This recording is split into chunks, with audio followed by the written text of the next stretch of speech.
Hi guys, hello दोस्तों, आप सबको मेरा नमस्कार। आप लोग आज की वीडियो में देखेंगे कूलॉम्स का नियम, कूलॉम्स लॉ।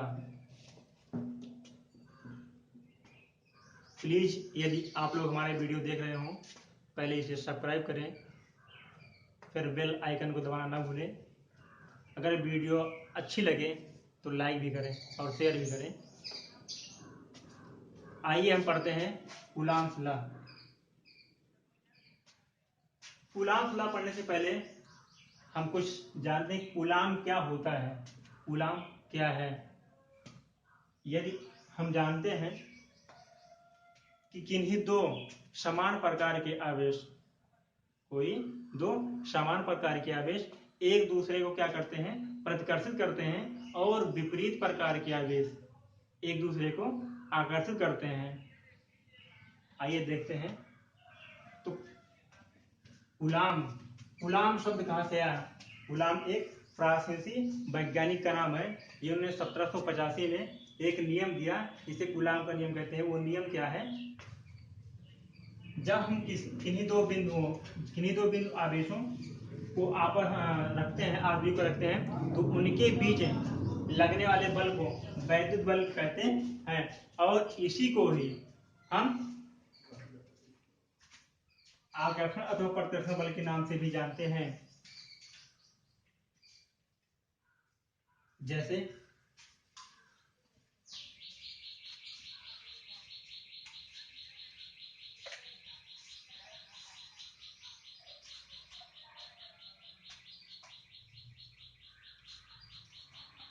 कूलाम क्या है?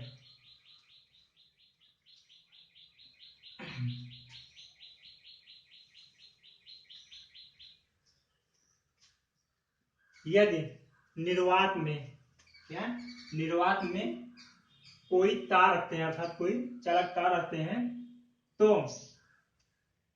इसमें यदि 1 एम्पियर की धारा, इस तार में यदि 1 एम्पियर की धारा 1 सेकेंड तक प्रवाहित करते हैं, यदि निर्वात में कोई चालक तार रखते हैं और उसमें 1 सेकेंड तक 1 एम्पियर की धारा प्रवाहित करते हैं, इसमें प्रवाहित होने वाले आवेश की मात्रा 1 कूलाम होगी। तो इसमें प्रवाहित होने वाले आवेश की मात्रा 1 कूलाम होगी। आइए परिभाषा लिखते हैं।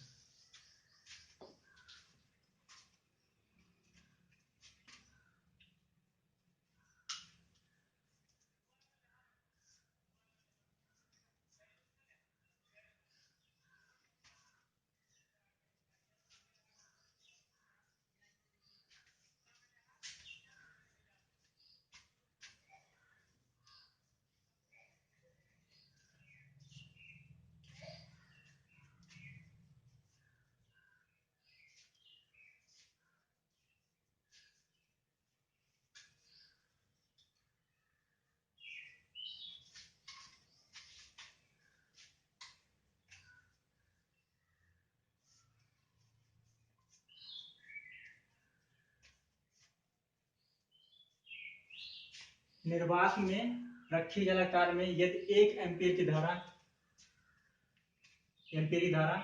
1 सेकेंड तक, क्या 1 सेकेंड तक प्रवाहित की जाए, तो चालक तार में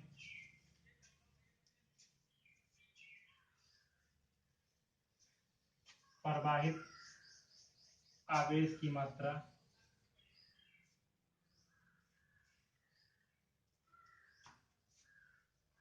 1 कूलाम होगी।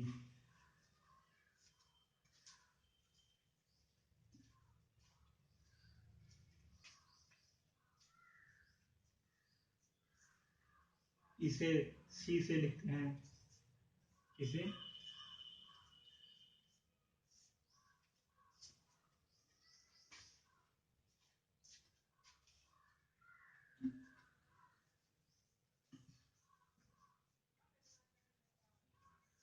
आवेश का यह बहुत बड़ा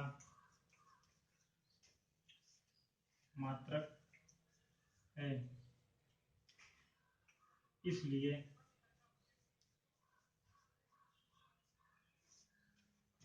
इसे माइक्रोकूलम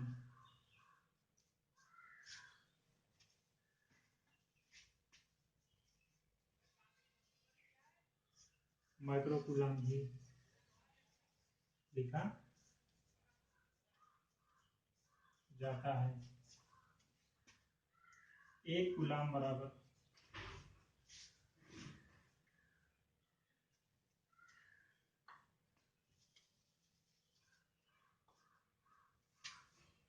1 माइक्रोकूलम बराबर 1 माइक्रोकूलम बराबर 10 कूलम लिख सकते हैं।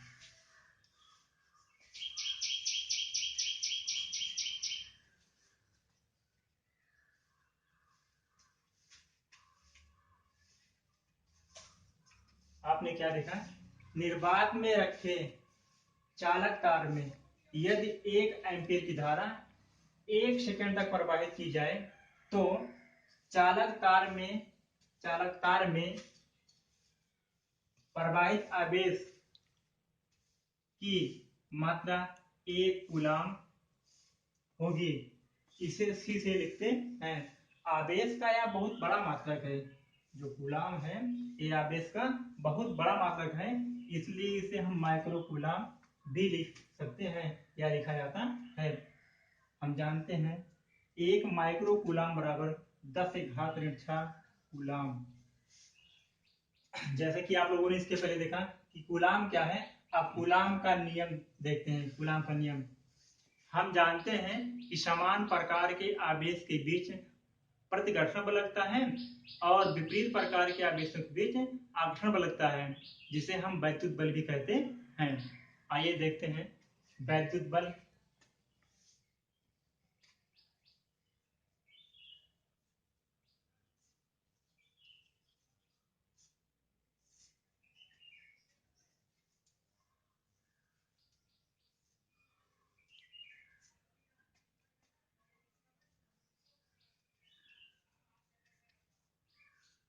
इन्हीं दो आवेशों के बीच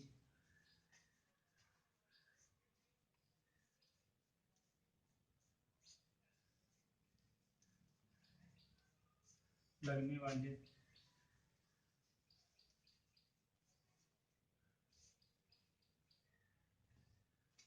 आकर्षण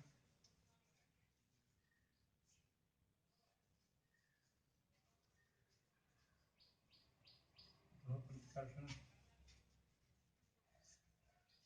बल को आकर्षण अथवा प्रतिकर्षण बल को वैद्युत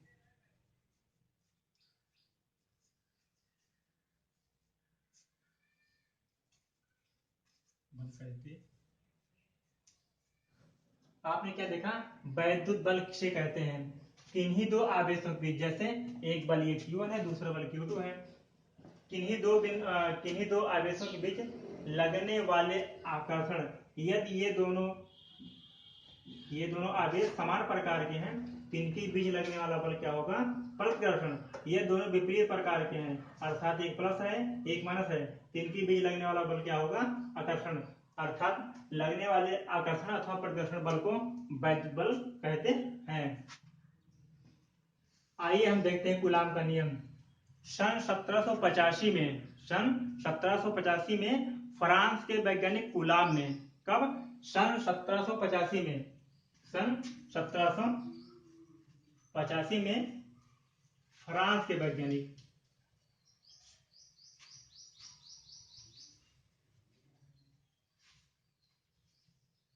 वैज्ञानिक सन 1785 में फ्रांस के वैज्ञानिक कूलम ने, किसने? कूलम ने किन्हीं दो बिंदु आवेशों के बीच किन्हीं दो बिंदु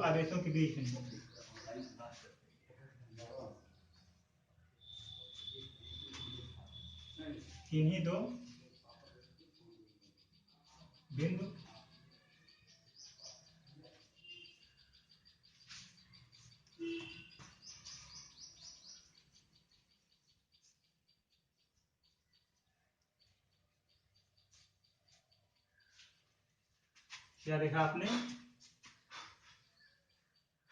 सन 1785 में फ्रांस के वैज्ञानिक कूलाम ने किन्हीं दो बिंदु आवेशों के बीच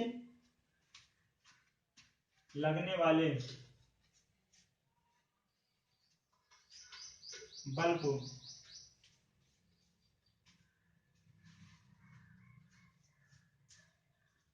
विद्युत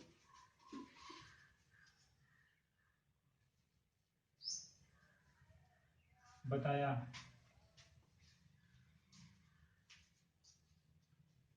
जिसे कूलाम का नियम भी कहा जाता है। आपने क्या देखा? सन 1785 में फ्रांस के वैज्ञानिक, कहाँ के? फ्रांस के वैज्ञानिक कूलाम ने किन्हीं दो बिंदु आवेशों के बीच लगने वाले बल को वैद्युत बल बताया, जिसे कूलाम का नियम भी कहा जाता है। क्या कहते हैं? किन्हीं दो बिंदु आवेशों के बीच लगने वाले बल को वैद्युत बल कहते हैं। इसी ही कूलाम का नियम भी कहते हैं। आइए देखते हैं इस नियम के अनुसार।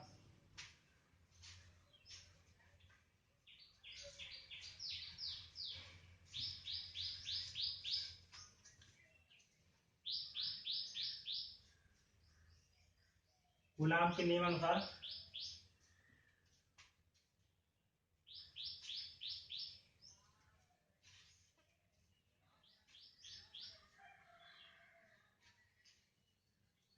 किन्हीं दो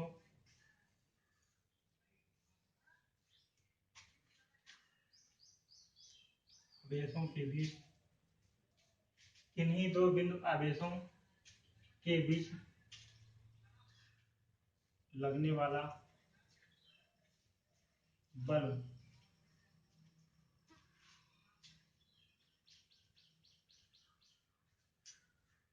आवेशों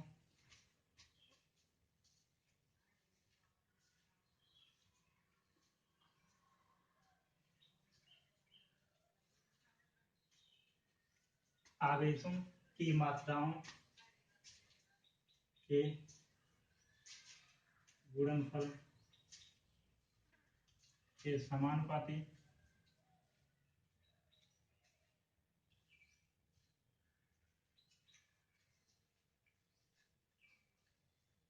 होता है। दूसरा टॉपिक, किन्हीं दो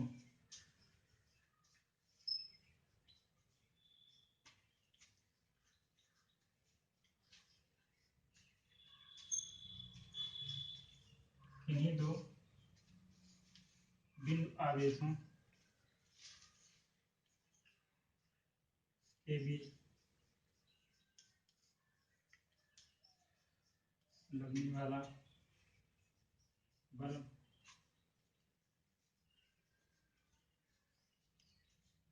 आवेशों के बीच की दूरी के आवेशों के बीच की दूरी के वर्ग के व्युत्क्रमानुपाती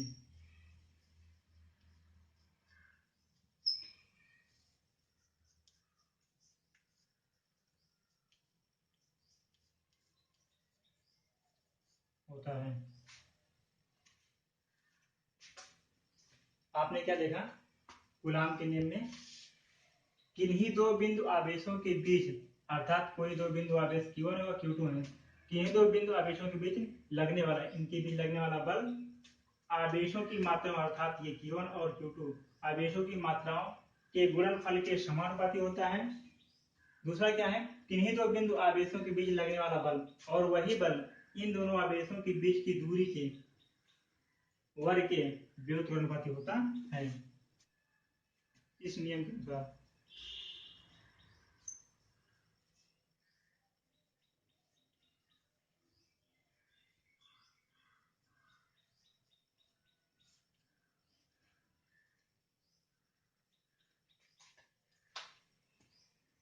इस नियम के अनुसार देखते हैं।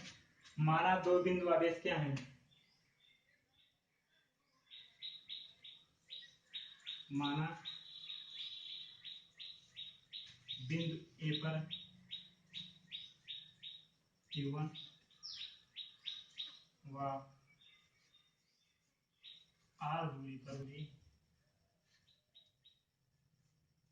बिंदु B पर आवेश Q2 रखा है। क्या लिखा? माना बिंदु ए, ये बिंदु ए है, पर आवेश Q1 व R दूरी बिंदु B पर आवेश Q2 रखा है। क्या लिखा आपने? माना बिंदु ए पर Q1 व R दूरी बिंदु B पर आवेश Q2 रखा है। तो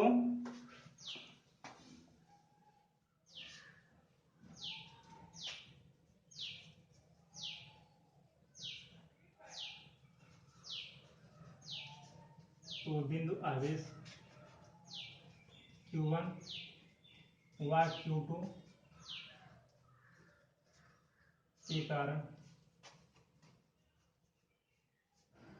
लगने वाला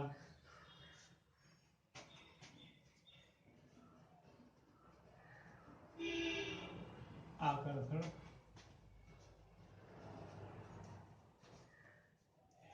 व प्रतिकर्षण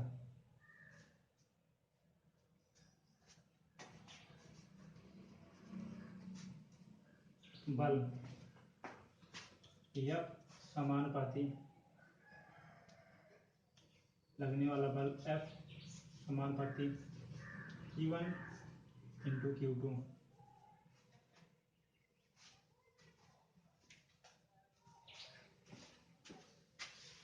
समीकरण नंबर 1। आपने फिर क्या लिखा है? किन्हीं दो बिंदु आवेशों के बीच लगने वाला बल आवेशों के बीच के दूरी के वर्ग के व्युत्क्रमानुपाती होता है। अर्थात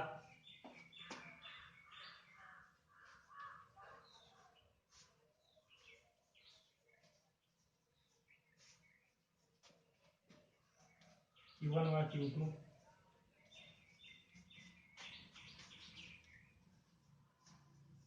के बीच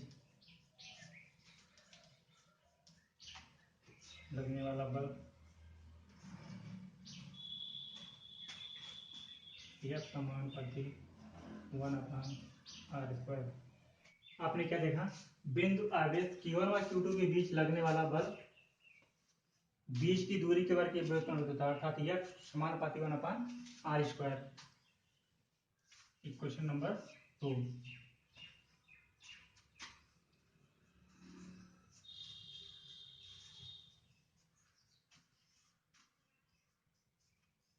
इसे हम लिख सकते हैं यह समानुपाती Q1 Q2 r², या F equal to K Q1 Q2 r²,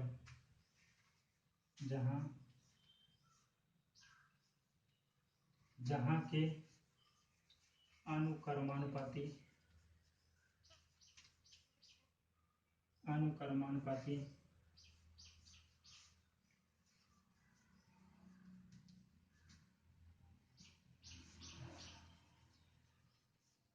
नियतांक है।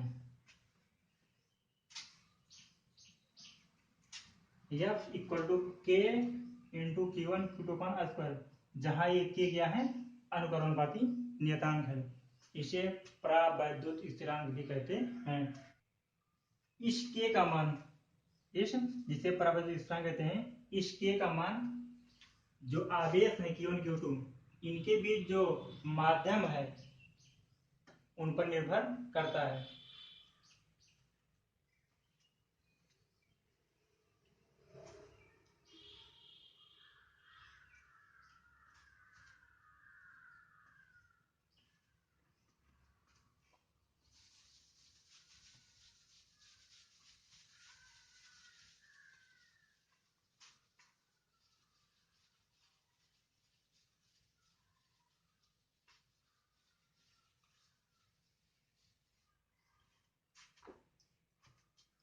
इसे हम F equal to 1/4πε0 Q1 Q2 upon r² भी लिखते हैं, जहां 1/4πε0 वैद्युत चुंबक। आपने क्या देखा, F समानुपाती Q1 Q2 upon r², F equal to समानुपाती निशान हटाते हैं, क्या लगाते हैं, जिसे क्या बोलते हैं, अनुक्रमानुपाती नियतांक। तो होता क्या है, F बराबर के Q1 Q2 अपॉन r², के बराबर क्या होता है 1/4πε0, इसको लिखते हैं F equal to 1/4πε0 Q1 Q2 upon r², जहां पर 1/4πε0 क्या है, जो वैद्युत स्थिरांक होता है उसकी वैद्युतशीलता है, क्या है,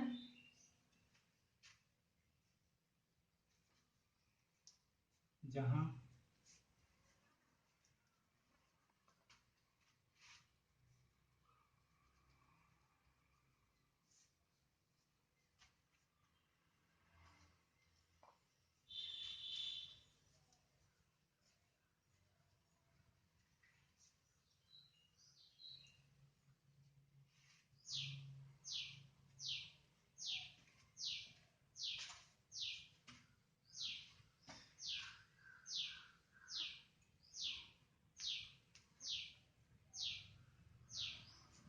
वन अपान 4πε0 बराबर 9.0/10⁹ न्यूटन मीटर स्क्वायर।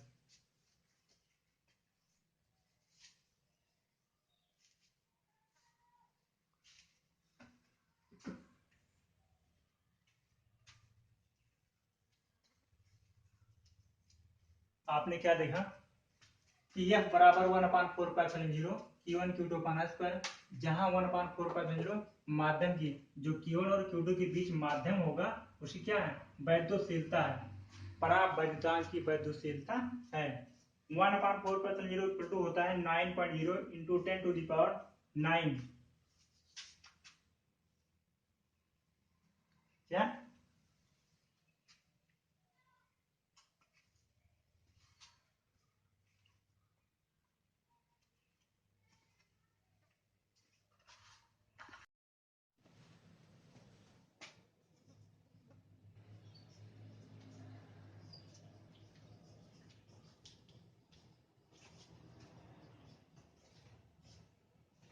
ε0 अर्थात जो ε0 है, ये ε0 इसकी आंकिक मान हम जानते हैं 1/4πε0 इक्वल टू 9.0 इंटू 10⁹। तो हम क्या करते हैं, इसको लिखते हैं 1 इसको इधर लाएंगे, इसको इधर ले जाएंगे, 4π into 9.0 into 10⁹ equal to ε0।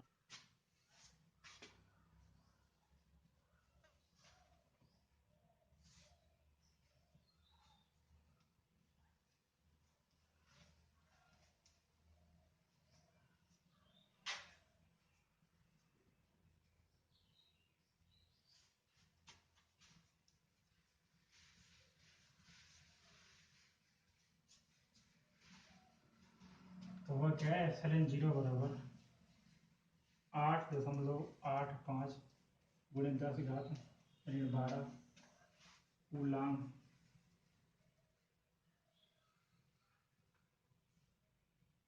Square Newton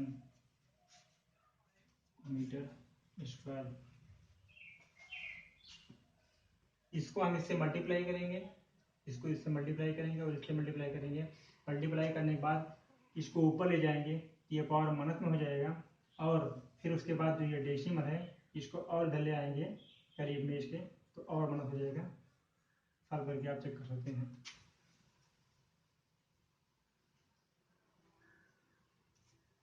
आइए हम देखते हैं ε0 का बीजीय सूत्र।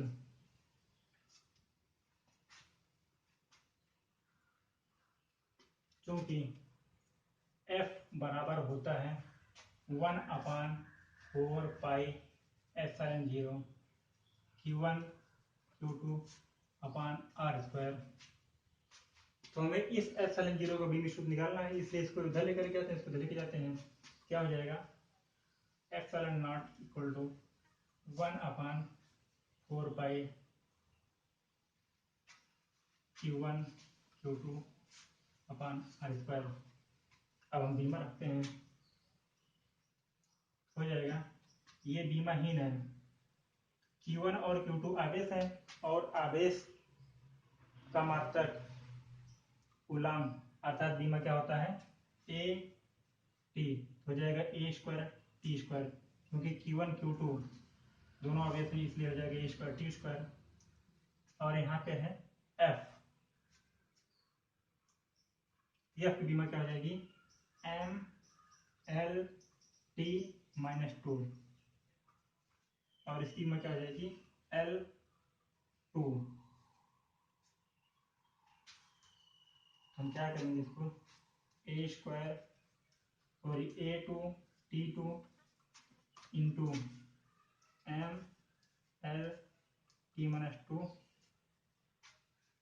जो ऊपर जाएगा प्लस 2 हो जाएगा, इंटू एल माइनस 2। इसको ऊपर ले जाएंगे तो यहाँ पे एम माइनस 1 हो जाएगा यहाँ पे, और यहाँ पे हो जाएगा एल माइनस 1, और यहाँ पे हो जाएगा टी प्लस 2 हो जाएगा, क्योंकि यहाँ माइनस है, और यहाँ पे माइनस 2 है, यहाँ प्लस 2 माइनस 2। क्या देखा हमने, एप्सिलॉन 0 इक्वल टू होता है, क्योंकि हम जानते हैं एफ बराबर F equal to 1 upon 4 pi epsilon 0 Q1 Q2 upon R square. तो एप्सिलॉन 0 इक्वल टू लिखते हैं 1 अपान 4 पाई एफ, क्योंकि एफ इधर ट्रांसफर किया, एप्सिलॉन 0 इधर किया, Q1 Q2 upon R square, ऐसा हो गया। अब क्या करते हैं, Q1 और Q2 लिखते हैं क्यू स्क्वायर, तो इसकी बीमा होती है ए टी, यहाँ पे स्क्वायर, इसलिए A2 T2 हो जाएगा। फिर उसके बाद ये बीमाहीन नियतांक है 1/4 पाई, क्या है, बीमाहीन नियतांक है। एफ की बीमा होती है एम एल टी माइनस 2, और आर की बीमा होती है L2, आर की बीमा होती है एल, और आर स्क्वायर से इसकी बीमा L2। तो क्या करते हैं, ऊपर ले जाते हैं, ऊपर क्या हो जाएगा, A2 T2 ऐसे हो जाएगा, तो इसको जब ऊपर ले जाएंगे तो M माइनस 1 हो जाएगा, और L माइनस 1 हो जाएगा, T प्लस 2 और L माइनस 2 हो जाएगा। हो जाएगा क्या यहाँ पर, epsilon not equal to m minus 1 L ये है और L ये है, L माइनस 3 T2 ये है, T2 ये है, T पावर 4 A2।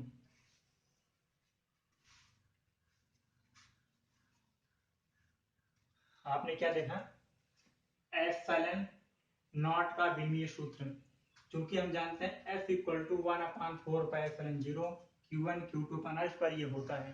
ठीक, हमने क्या किया, F को इधर ट्रांसफर किया, एप्सिलॉन 0 को इधर ट्रांसफर किया। ठीक, 1/4 pi into F into Q1 Q2 upon R square.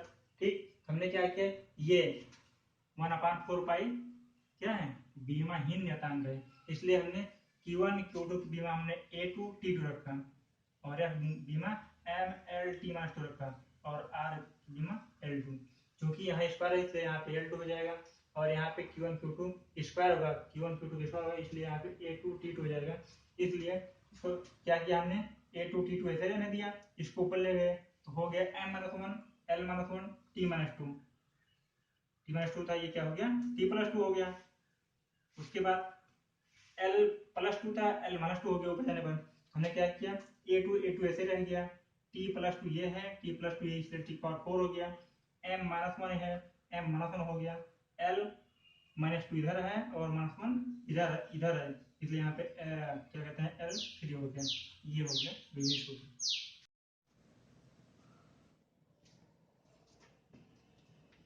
जब Q1 व Q2 आवेश, जब जो Q1 और Q2 आवेश हैं वो क्या है, निर्वात अथवा वायु में है, तो क्या होगा, बल F बराबर 1/4 pi epsilon 0 Q1 Q2 upon R square. यदि यदि निर्वात या वायु की जगह पराबद्ध माध्यम क्या हो, मोम कांच आदि हो, क्या हो, मोम कांच आदि पदार्थ हो, तो Fm बराबर, तो बल Fm बराबर 1/4 पाई एप्सिलॉन 0 के Q1 Q2 स्क्वायर। तो हम क्या करते हैं, समीकरण 1 व 2 को भाग करते हैं, अर्थात समीकरण 1 भागे समीकरण 2, F upon F M equal to 1/4 Q1 Q2 square divide भागे 1/4 K into Q1 Q2 square. हमारा आता है F अपॉन एफ एम बराबर K। अर्थात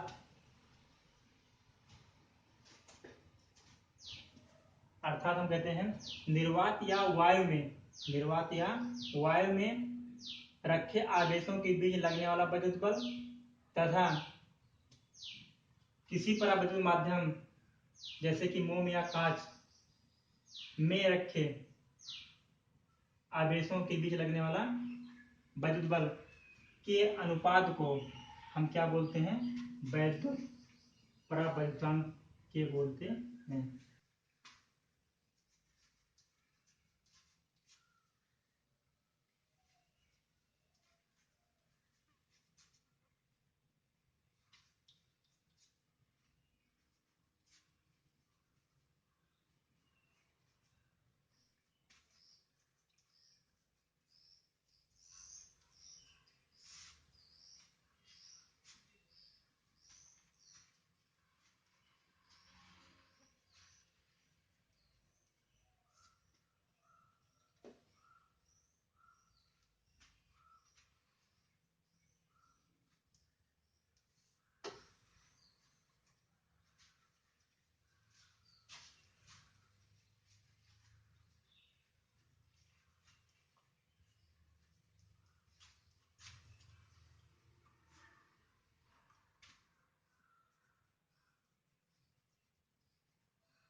परावैद्युत माध्यम की वैद्युतशीलता तथा निर्वात की वैद्युतशीलता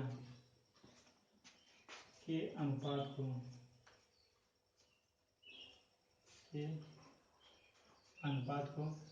परावैद्युत माध्यम की वैद्युतशीलता तथा निर्वात की वैद्युतशीलता के अनुपात को उस माध्यम का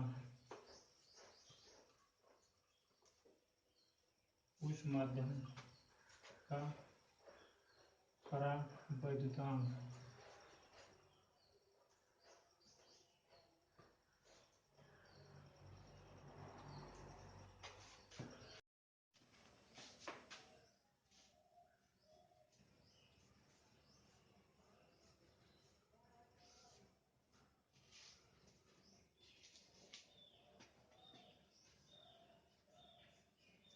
कूलाम के नियम का सदिश स्वरूप।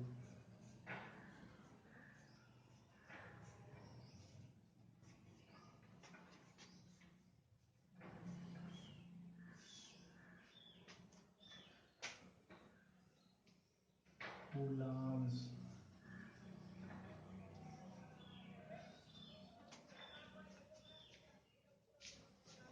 ला इंडक्टर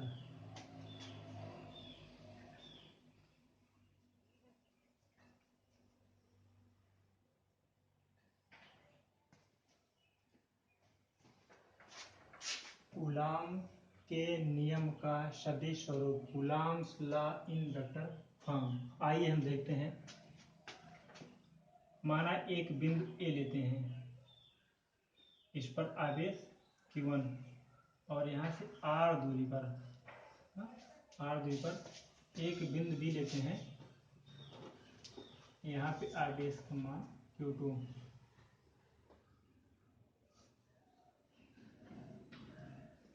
वेक्टर F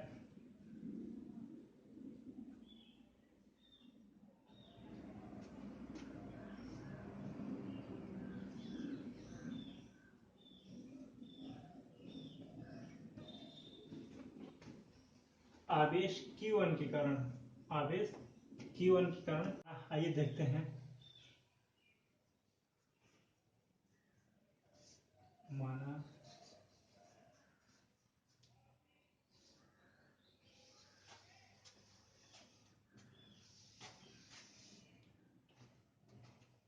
माना निर्वात में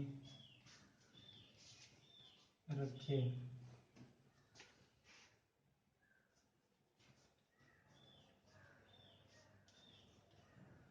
बिंदु ए पर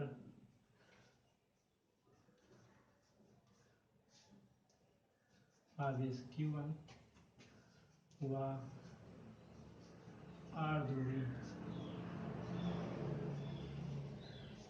R दूरी बिंदु B पर आवेश Q2 है। आपने क्या देखा, माना निर्वात, जो आवेश Q1 और Q2 हैं ये कहाँ पे रखे हैं, निर्वात में, निर्वात में रखे बिंदु A पर, बिंदु पर आवेश Q1 व R दूरी, यहाँ पे यहाँ तक दूरी क्या है, R दूरी, बिंदु B पर आवेश क्या है, Q2 है।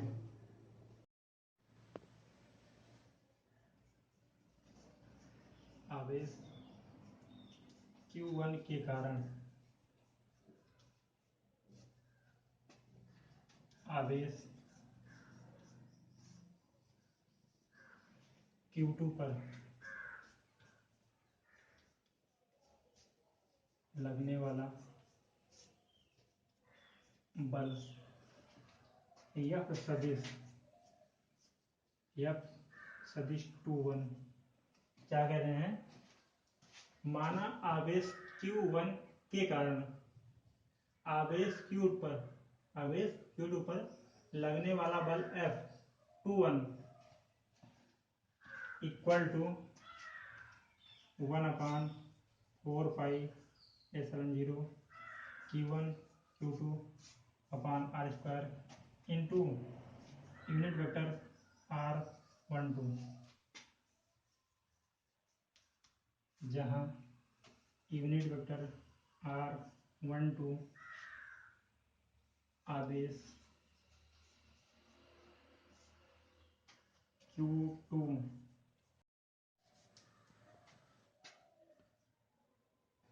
इंगित।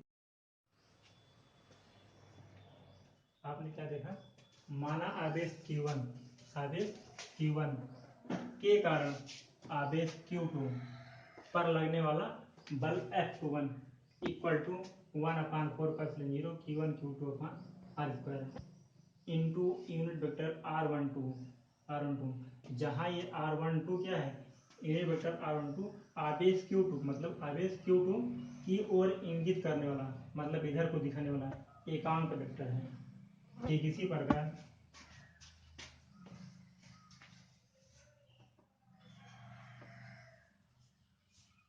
अब क्या होगा, आवेश Q2 के कारण आवेश Q1 पर लगने वाला बल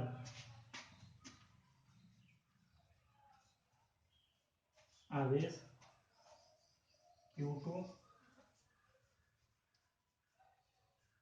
के कारण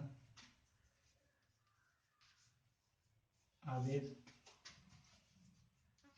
Q1 पर लगने वाला बल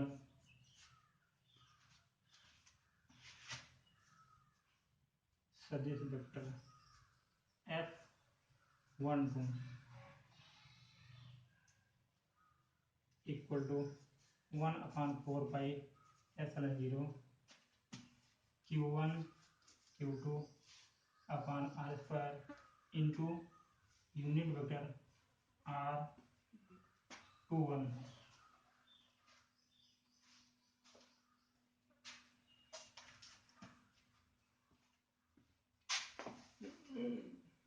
ऊपर। हाँ, जहाँ यूनिट वेक्टर R21 आवेश Q2 से Q1 की ओर इंगित करने वाला एकांक सदिश है।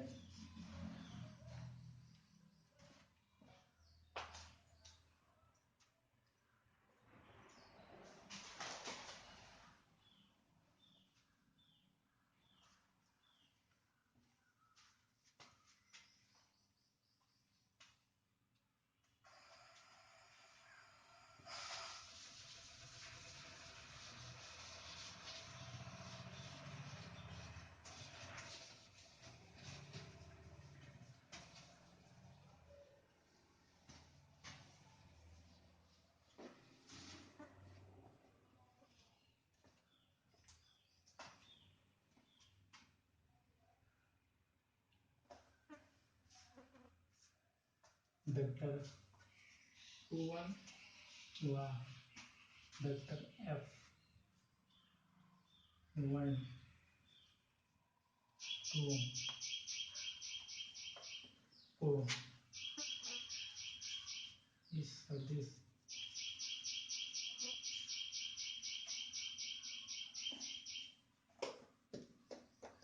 स्वरूप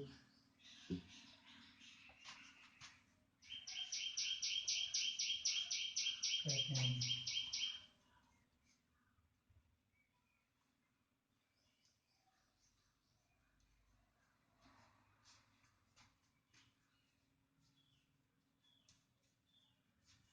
इसे दूसरी तरह से भी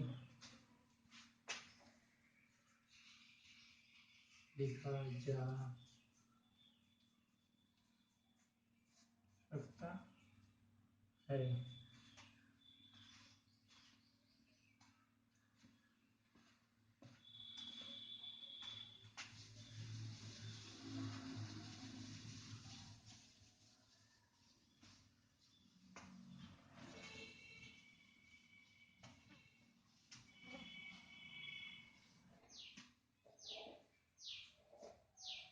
यदि वेक्टर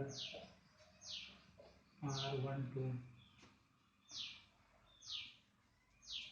Q1 से Q2 की ओर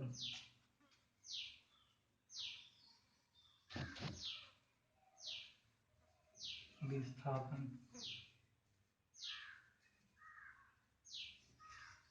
सदिश है तो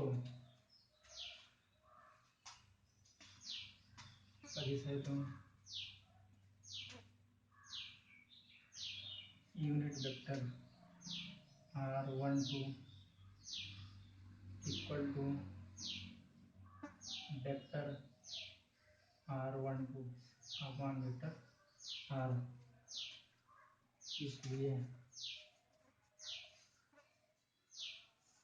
इसलिए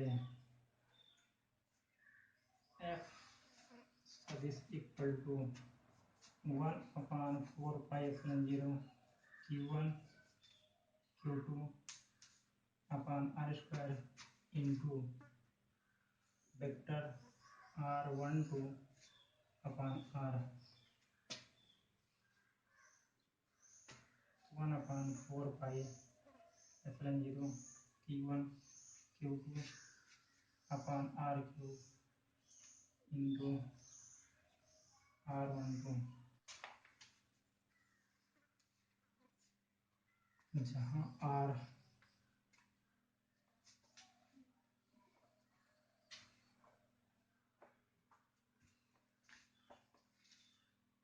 जहाँ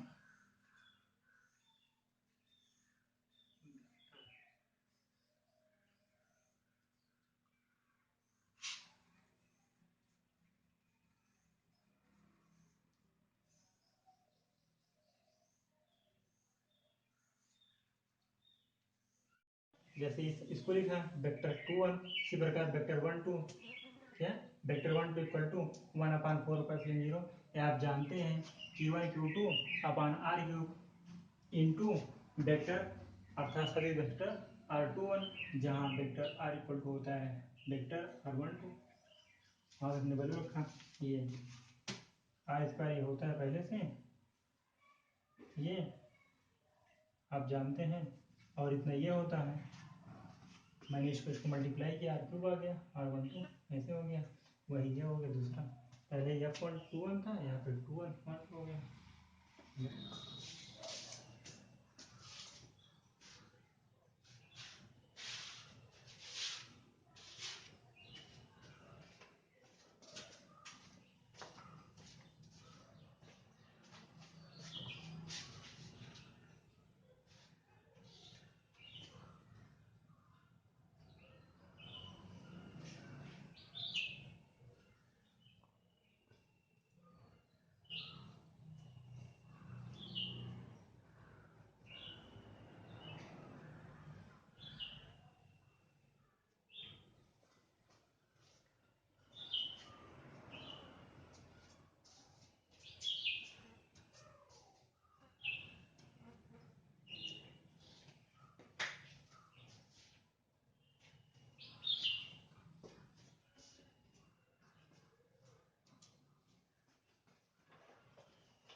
जैसा कि हमने इसके पहले टॉपिक में पढ़ा था कूलाम के नियम का सदिश स्वरूप कूलाम के नियम का सदिश स्वरूप इसके पहले के टॉपिक में हमने पढ़ा था कूलाम के नियम का सदिश स्वरूप। इस टॉपिक में हम क्या पढ़ने जा रहे हैं कूलाम के नियम के सदिश स्वरूप का महत्व importance of coulombs law in vector form. आइए देखते हैं यहाँ पे Q1 और Q2 जो आवेश हैं जो निर्वात में रखे गए हैं निर्वात में रखे Q1 Q2 आवेश बिंदु A व B पर जिनकी बीच दूरी R है। जानते हैं कि बिंदु आवेश Q1 के कारण Q2 पर लगने वाला बल F21 इक्वल टू बल F21 equal to 1/4 SRN0 Q1 Q2 upon R² into unit vector R12 जहां पर वेक्टर R12 Q1 एकांक वेक्टर R12 Q2 की तरफ इंगित करता है। ठीक इसी प्रकार बिंदु आवेश Q2 के कारण Q1 पर लगने वाला बल vector F12 equal to 1/4 SRN0 Q1 Q2 upon R² into unit vector R21 जहां ये 21 जो है F12 या Q1 तरफ इंगित करता है।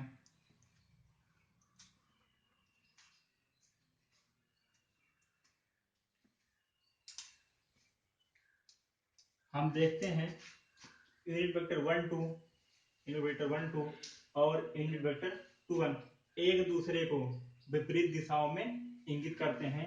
इसलिए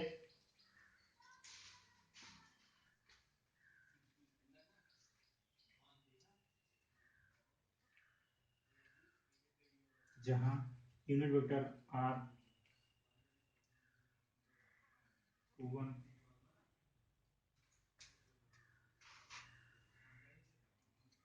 यूनिट वेक्टर R12 एक दूसरे को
हम देखते हैं कि यूनिट वेक्टर r12 और यूनिट वेक्टर r21 एक दूसरे के विपरीत तथा परिमाण में बराबर हैं, एक दूसरे की विपरीत दिशा में इंगित करते हैं। इसलिए vector f21 equal to minus vector f12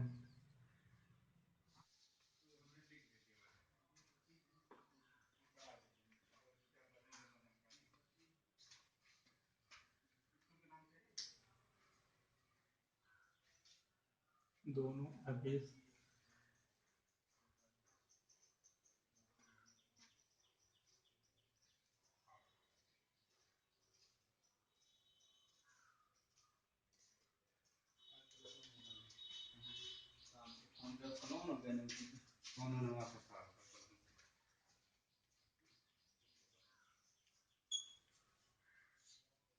परिमाण में बराबर व विपरीत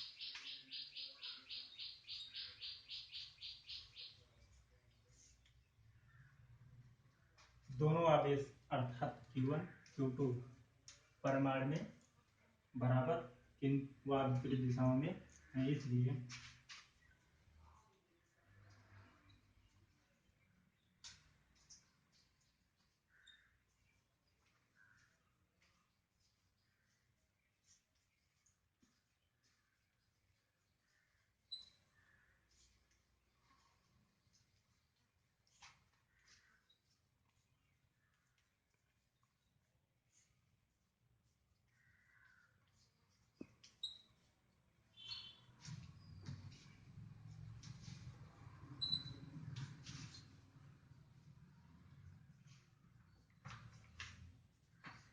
दोनों आवेश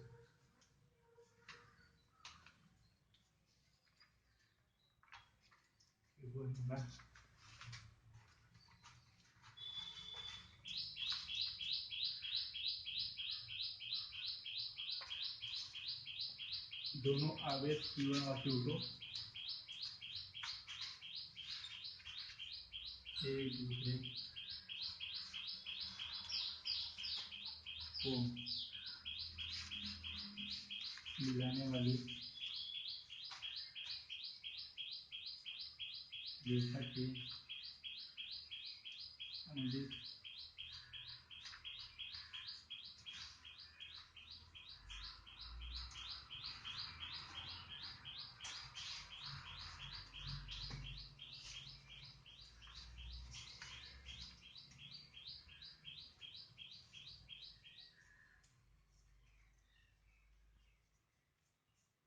दोनों आवेश Q1 और Q2 एक दूसरे को मिलाने रेखा के अनुदिश कार्य करने वाले बल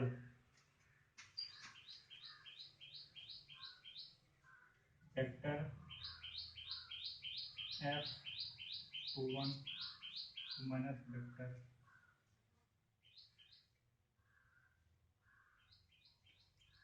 12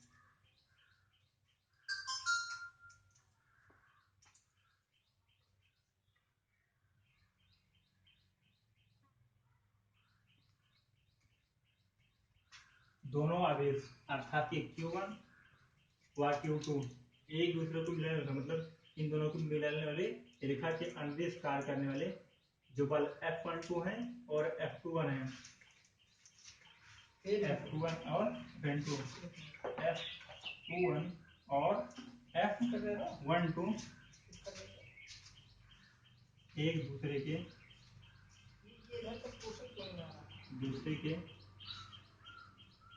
विपरीत हैं,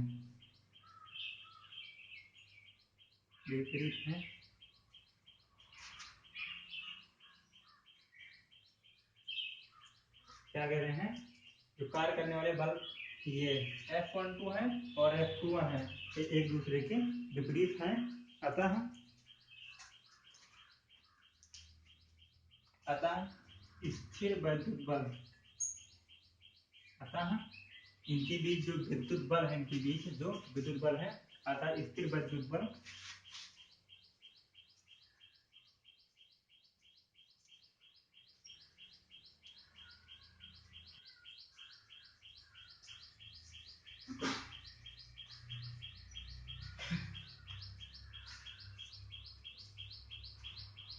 आपने क्या देखा, कूलाम के नियम के सदिश स्वरूप का महत्व आपने देखा, कूलाम के नियम के सदिश स्वरूप का महत्व।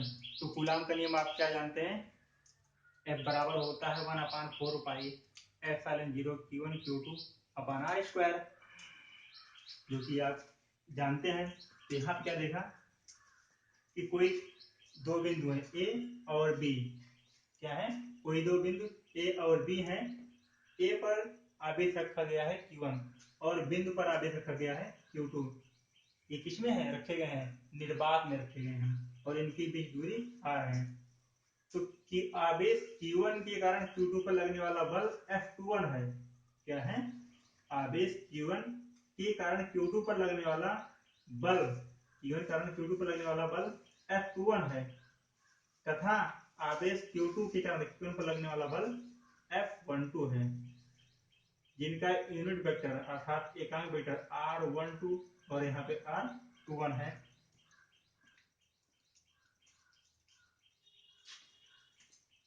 तो आपने क्या देखा, इसके पहले आपने देखा कि F21 equal to F vector F21 equal to 1/4 pi epsilon 0 Q1 Q2 upon R square into unit vector R12।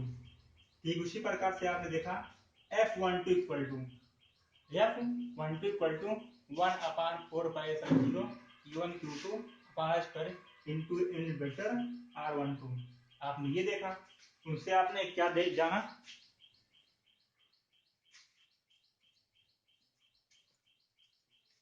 कि दोनों आवेश हैं उनको मिलाकर उनकी जो रेखा है, जो एकांक वेक्टर होंगे, जो इनको इंगित करने वाले, जो दोनों आवेश हैं इनको इंगित करने वाले ये एकांक वेक्टर R12 और R21 एक दूसरे के विपरीत हैं। तो आपने देखा था क्या कि unit vector R12 equal to unit vector R21। फिर आपने क्या देखा, दोनों आवेश परिमाण में बराबर व विपरीत दिशाओं में है, तो यहाँ पे न्यूटन के केल्विन फॉर्म करते हैं। फिर आपने देखा कि दोनों आवेश Q1 और Q2 एक दूसरे को मिलाने वाले रखे अंतरिक्ष कार्य करने वाले बल F12 और F21 एक दूसरे के विपरीत हैं, अतः स्थिर विद्युत बल केंद्रीय बल होगा। क्या देखा आपने, तो ये F12 है और F21 है, एक दूसरे के विपरीत अंतरिक्ष कार्य कर रहे हैं विपरीत दिशाओं में, इसलिए इनके बीच जो स्थिर विद्युत बल है वो केंद्रीय बल होगा।